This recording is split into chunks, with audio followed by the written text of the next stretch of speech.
Price Lord. இயேசுவின் நாமத்தினால இந்த டெய்லி மன்னாங்கிற கர்த்தருடைய வசனத்தை தியானிக்கும்படி உங்களை நான் அன்போடு வரவேற்கிறேன்.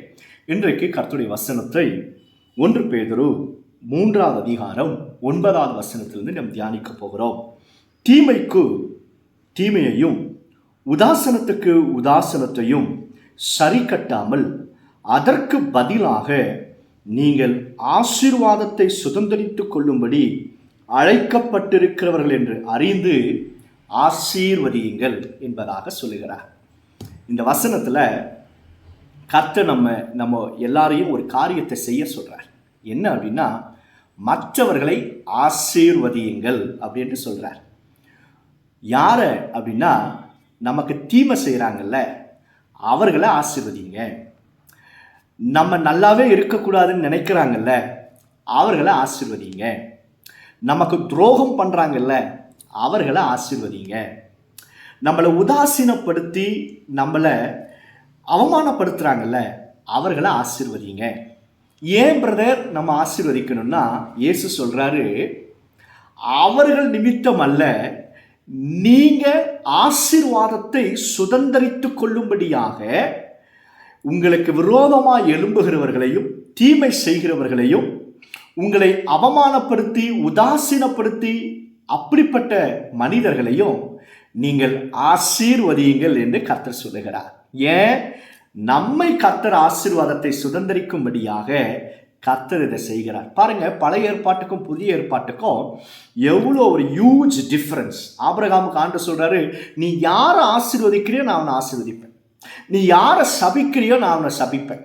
ஆனால் புதிய ஏற்பாட்டில் இயேசு கிறிஸ்து சிலுவையில் மரித்து உயிர்த்தெழுந்த பிறகு அந்த ட்ரெண்டையே, அந்த சட்டத்தையே கர்த்தர் மாற்றுகிறார். எப்படி மாற்றுகிறார் அப்படின்னா, என்ன செய்திருந்தாலும் உனக்கு சத்துருக்களையும் நீ சிநேகி, உன்னை பகைக்கிறவர்களுக்காக ஜெபம் பண்ணு. மத்தேயு 5ஆம் அதிகாரத்தில் வாசிக்கிறோம். வேதம் முழுவதும் கிறிஸ்துவின் அன்பை வெளிப்படுத்தும்படியாகவே தேவன் பேசுகிறார். உங்களோடு கூட யுத்தம் பண்ணுகிறவரையும் ஆசீர்வதிங்க, உங்களை மரணத்திற்கு நேராக தள்ளுகிறவர்களையும் ஆசீர்வதிங்க. பிரதேர், இது ரொம்ப கஷ்டம். ஆமாங்க, இது ரொம்ப ரொம்ப கஷ்டம். இதுக்கு என்ன வேணும் அப்படின்னா, கிறிஸ்துவின் அன்பு வேணும். கிறிஸ்துவின் அன்பை எப்படி நம்ம பெற்றுக்கொள்ள முடியும்? ரோமர் 5:5 வசனத்தை மறக்காம வாசிங்க. தேவனுடைய அன்பு நம்ம இருதயத்தில் பரிசுத்த ஆவியானவர் மூலமாய் ஊற்றப்படுமா? அந்த தேவ அன்பு நம்மை வெட்கப்படுத்தாதா? நம்முடைய மாம்ச பலத்தினால இதை செய்ய முடியாது.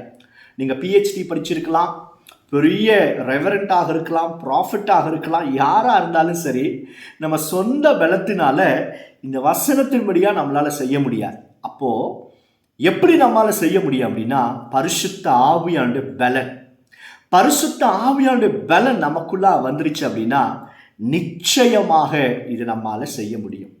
நாங்கள் சிறுவர்களாக இருந்த பொழுது எங்கள் தகப்பனார் எங்களை விட்டுட்டு போயிட்டார். அவர் மேலே எனக்கு ரொம்ப கசப்பு இருந்தது. ஆனால் ஒரு நாள் கர்த்தர் என்னோடு பேசினார், உன் தகப்பனை ஆசீர்வதி என்று சொல்லி. அதே போல் எனக்கு இன்றைக்கும் ஒரு ரெசார்ட்டில் நான் புல்வெளியில் உட்காந்து நான் ஜெபம் பண்ணி கொண்டிருந்தேன். கர்த்தர் எனக்கு அந்த பலத்தை கொடுத்தார். என்னால் முடியலை, ஆனால் பரிசுத்தனை பலப்படுத்தினார். அவரை நான் மனப்பூர்வமாக ஆசீர்வதித்தேன்.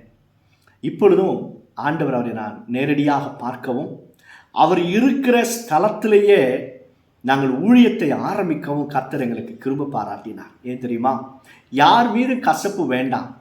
தேவ அன்போடு, கிறிஸ்துவின் அன்போடு நீங்கள் எல்லாரையும் நேசித்து பாருங்க. நீங்கள் ஆசீர்வதிக்கப்பட்ட பிள்ளைகளாக, சந்ததியாக இருப்பீங்க. கிறிஸ்துவின் ஆசீர்வாதத்தை நீங்கள் சுதந்திரித்துக் கொள்வீங்க. அதனால் எல்லாரையும் ஆசீர்வதித்து பாருங்களேன். இயேசுவே, என்னை பகைக்கிற எல்லாரையும் நான் ஆசீர்வதிக்கிறேன்னு சொல்லி இப்போ மனப்பூர்வமாக செஞ்சு பாருங்கள். அது ரொம்ப கஷ்டம். ஆனால் பரிசுத்த ஆவியிடத்தில் கேட்கும்போது உங்களை பலப்படுத்துவா.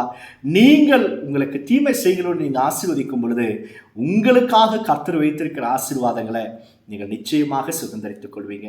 God bless you. இப்பொழுது நம்ம ஜெபம் பண்ண போகிறோம். கண்களை மூடி இந்த பலத்தை நம்ம கர்த்தரிடத்தில் கேட்போமா? பரலோக பிதாவே, இயேசுவின் நாமத்தினால எங்களுக்கு விரோதமாய் பேசுகிறவர்களையும் தீமை செய்கிறவர்களையும் நேசிப்பதற்கு என்னுடைய மாம்சத்தில் பலன் இல்லைப்பா. ஆனால் இயேசுவின் நாமத்தினால் ஆவியானவரே, கிறிஸ்துவின் அன்பை என் இருதயத்தில் ஊற்றுவீராக. O Lord, I need a Christ love master. இயேசுவின் நாமத்தினால என்னை அபிஷேகம் பண்ணுங்க. நீர் அப்படியே செய்வதற்காக ஸ்தோத்திரம்.